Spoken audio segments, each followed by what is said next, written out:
One month में अगर आप चाहते हो कि 10 पॉइंटर आप स्कोर करो तो आपको कौन से 7 चीजों के ऊपर फोकस करना चाहिए दोस्तों। तो प्लीज पूरा का पूरा वीडियो अच्छे से देखना। यहाँ पे जो आपके अंदर का स्ट्रेस है ना दोस्तों, वो कम हो जाएगा और आप बहुत अच्छे से तैयार हो जाओगे, क्योंकि अब आपके पास बहुत कम टाइम बचा है। जैसे ही दिवाली खत्म होगा तो आपके पास बहुत ही कम टाइम बचेगा और आपको फटाफट फटाफट अपने यूनिवर्सिटी के पेपर के लिए तैयारी करना होगा। वैसे तो मेरे क्रैश कोर्स सब चीजें आने वाली है, आपको टेंशन लेने की जरूरत नहीं है, बट फिर भी आपको अपने साइड से क्या क्या चीजें फॉलो करना चाहिए। सबसे पहली चीज दोस्तों, ये बहुत सारे स्टूडेंट को मैंने देखा है कि अगर आपका वन मंथ में टारगेट है 10 पॉइंटर स्कोर करना, तो हमेशा याद रखना दोस्तों, 10 बुक्स अगर आप फॉलो करोगे, मैं देखता हूँ बहुत सारे स्टूडेंट ना एक ही सब्जेक्ट के 4 बुक फॉलो करते हैं। बिल्कुल ऐसा नहीं करना।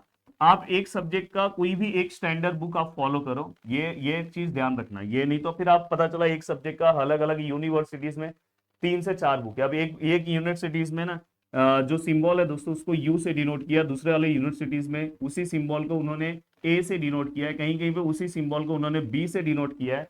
तो ये आपको प्रॉब्लम फेस करना पड़ेगा। इसलिए मैं आपको बोल रहा हूँ, अगर आपका टारगेट है कम टाइम में अच्छे से 10 पॉइंटर तक पहुंचना, तो सबसे पहले आपको अपने बुक पे काम करना होगा। और मैं आपको ये भी सजेशन दूंगा कि बुक आपके पास होना चाहिए। बहुत सारे आप में से ऐसे स्टूडेंट हैं जो बिना बुक के स्टडी करते हैं, भले आप यूट्यूब से पढ़ो, मेरे से पढ़ो, मेरे एप्लीकेशन से पढ़ो, पर एक बुक आपके पास होना चाहिए स्पेसिफिक सब्जेक्ट। और कौन सा बुक लेना, रेफरेंस बुक मत लेना। हाँ, मैकेनिक्स जैसे सब्जेक्ट के लिए आप रेफरेंस बुक फॉलो कर सकते हो। हाँ, पर मैं आपको ये बोलना चाहता हूँ कि रेफरेंस बुक से अच्छा है कि आप ऐसा बुक लेना कि जिसके अंदर प्रीवियस ईयर्स क्वेश्चन सब चीजें हैं। तो आप अपने अपने यूनिवर्सिटीज का नाम लिखो और नीचे कमेंट करो कि आप अपने यूनिवर्सिटीज में प्रीवियस ईयर्स बुक के लिए कौन सा बुक फॉलो कर रहे हो। तो मुझे भी हेल्प हो जाएगा और आपको भी हेल्प हो जाएगा। तो आप अपने यूनिवर्सिटी या ऑटोनोमस कॉलेज लिखो, बोलो सर हमारे यहाँ पे ये प्रीवियस ईयर्स बुक फॉलो होता है, तो मैं भी वो बुक मंगा लूंगा और आपको भी हेल्प हो जाएगा। और उससे रिलेटेड मेरा जो दूसरा चैनल है उस पर प्रीवियस ईयर्स क्वेश्चंस का सीरीज चालू कर दूंगा। तो ये एक आपके लिए बहुत अच्छा बेनिफिट है, ये आप ध्यान रखना। कभी भी 10 बुक्स फॉलो करने से ज्यादा इंपॉर्टेंट है एक बुक फॉलो करना, ये नोट डाउन आप कर लेना। दूसरी चीज, ये सबसे ज्यादा इंपॉर्टेंट है। अगर आपको वन मंथ में अपने टारगेट तक पहुंचना है तो सबसे ज्यादा इंपॉर्टेंट होता है कि आप कौन से टीचर को फॉलो कर रहे हो, उसने उस फील्ड में अच्छा काम किया है कि नहीं किया है। ये सबसे ज्यादा इंपॉर्टेंट है। जैसे अगर समझो मुझे बहुत सारे सब्जेक्ट के बारे में इतना अच्छा पता है कि मैं वो सब्जेक्ट आपको 3 से 4 दिन में कवर करा सकता हूँ। बहुत सारे ऐसे सब्जेक्ट्स हैं, जैसे मैंने आपको बी ट्रिपल ई पढ़ा के दिया। ऐसे बहुत सारे सब्जेक्ट्स हैं दोस्तों, जैसे फिजिक्स है, केमिस्ट्री है।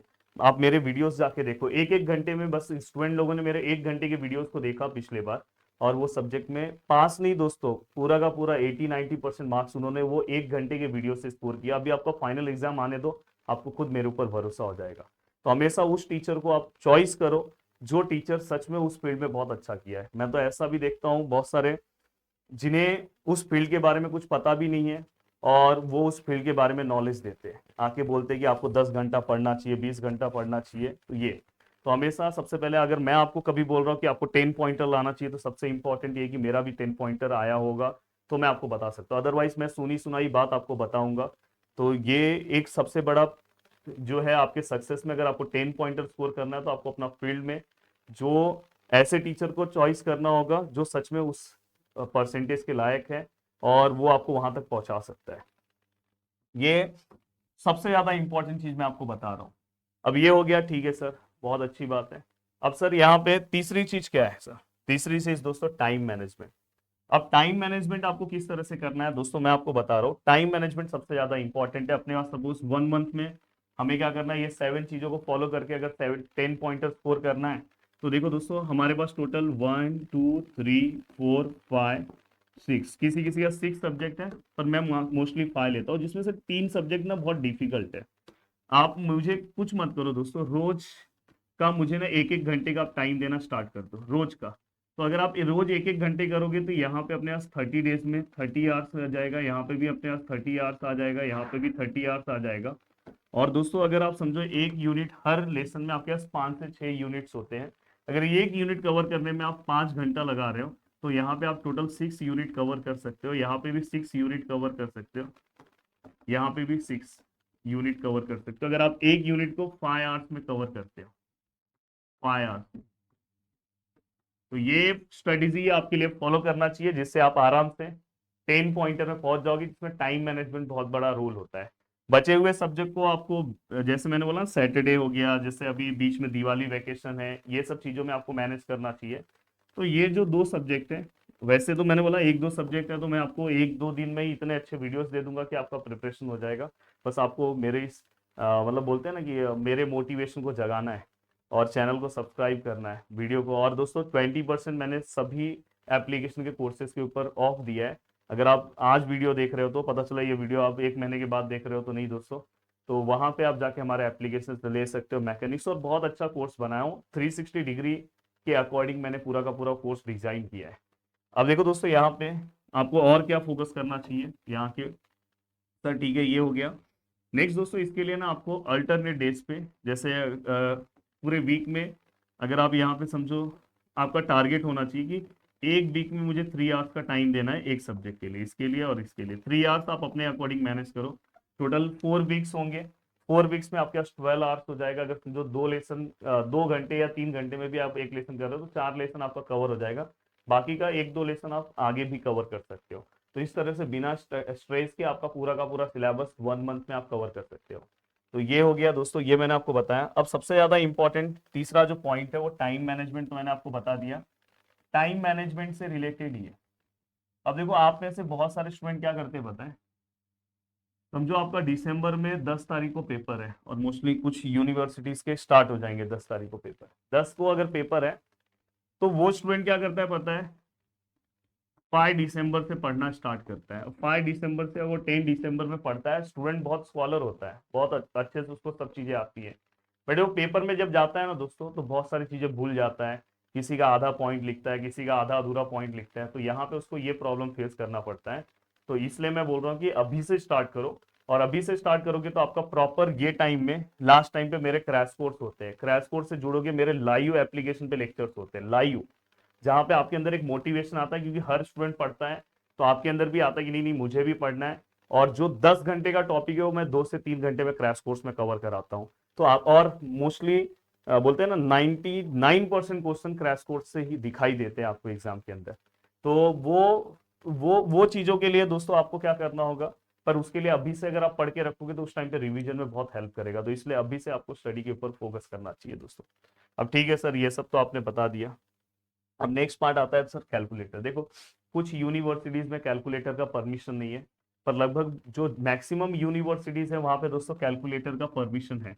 तो मैं आपसे ये भी एक रिक्वेस्ट करना चाहता हूँ कि प्लीज कैलकुलेटर का प्रैक्टिस आप अच्छे से कर दो, तो आपका कैलकुलेशन जो है ना दोस्तों रॉन्ग हो जाएगा। नहीं तो मैंने आज देखा ना बहुत सारे, जब मेरे स्टूडेंट किसी सब्जेक्ट में फेल होते हैं तो मेरे पास आते हैं, तो वो जब पेपर कॉपी फोटो कॉपी जब वो मंगाते हैं तो मैं उनका पेपर देखता हूँ तो मुझे ये फील होता है यार स्टूडेंट क्या क्या करते बताएं।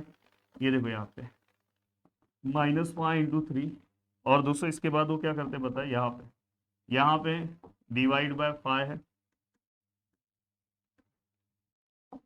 एक सेकंड ना, और यहाँ पे 3 है, ऐसा ऐसा कैलकुलेशन है। तो वो ब्रैकेट वाला पार्ट जो है ना दोस्तों, ब्रैकेट वो अगर समझो यहाँ पे समझो डिवाइड है, उन्होंने यहाँ पे ना माइनस ले लिया।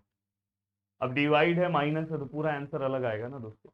तो ऐसे छोटे छोटे कैलकुलेशन, कहीं पे ब्रैकेट गलत ले लिया, कहीं पे कैलकुलेशन में कैलसी के अंदर मल्टीप्लाई करना भूल गए, वैसे तो मल्टीप्लाई नहीं करोगे तो एरर आएगा, तो वहां पे समझ में आ जाता है। पर कुछ ऐसे कैलकुलेशन होते हैं जो घाई गड़बड़ में, आप कैलसी को कब हमें रेडियन मोड में करना है, कब डिग्री मोड में करना है, तो भाई इसलिए बहुत अच्छे एक्सपीरियंस टीचर से आपको पढ़ना पड़ेगा। और मैं आपके ऊपर एक स्पेशल मैंने वीडियोस बना दिया है, अगर आपको कैलकुलेटर है तो कैलकुलेटर भी एक बहुत ज्यादा इंपॉर्टेंट है दोस्तों आपके लिए। नेक्स्ट दोस्तों सबसे ज्यादा इंपॉर्टेंट है क्वालिटी की क्वांटिटी। मैं हमेशा स्टूडेंट को सजेशन देता हूं कि आप क्वांटिटी के पीछे मत भागो। 50 एग्जाम्पल सॉल्व करने से अच्छा है कि 10 एग्जाम्पल सॉल्व करो, पर अच्छे से सॉल्व करो, बार बार सॉल्व करो। तो ये चीज भी आपको फॉलो करना चाहिए, जिससे आप अपने यूनिवर्सिटी के पेपर में 10 पॉइंटर की जर्नी दोस्तों 1 मंथ में आप कवर कर सकते हो। साथ में दोस्तों टाइम मैनेजमेंट तो मैंने आपको बता ही दिया है। साथ में दोस्तों ये होने के बाद आपको क्या करना है पता है, पेपर कम से कम जो लेटेस्ट पेपर है, लेटेस्ट पेपर आपको दो आपको सॉल्व करना चाहिए। जैसे ही आपका पूरा सिलेबस पढ़ के हो गया, आप लेटेस्ट पेपर देखो, या सिलेबस अगर आपका पढ़ के हो गया एक यूनिट, या मैं तो बोलूंगा पहले पूरा सिलेबस कवर करो फिर लेटेस्ट पेपर उठाओ, देखो आपको कितने क्वेश्चन समझ में आते हैं। और उसको आप प्रैक्टिस करने की कोशिश करो। और वैसे तो बहुत सारे यूनिवर्सिटीज में मैं खुद पेपर सॉल्व करके देता हूँ एप्लीकेशन के ऊपर, तो कुछ कुछ यूनिवर्सिटीज में मैं सॉल्व करके खुद पेपर उनको प्रोवाइड कर देता हूँ। यूट्यूब पे भी मैं, अगर आप बोलोगे तो मैं करके दे दूंगा। तो ये अगर आप स्टेप्स फॉलो करोगे तो 1 मंथ में, अगर आप ये 7 चीजों को फॉलो करोगे तो 1 मंथ में। हाँ, और 7वीं चीज मैंने आपको बताना भूल गया भाई, 7वीं चीज आपको मुझे फॉलो करना होगा। इसको आप मजाक में भी ले सकते हो या तो प्रीवियस ईयर स्टूडेंट से पूछ सकते हो। तो आप आराम से 10 पॉइंटर की जर्नी को पा सकते हो, वहां तक आप आराम से पहुंच सकते हो। तो वीडियो को देखने के लिए दिल से thanks, thank you so much दोस्तों। मिलते हैं नेक्स्ट वीडियो में, बाय बाय, टेक केयर, जय हिंद दोस्तों।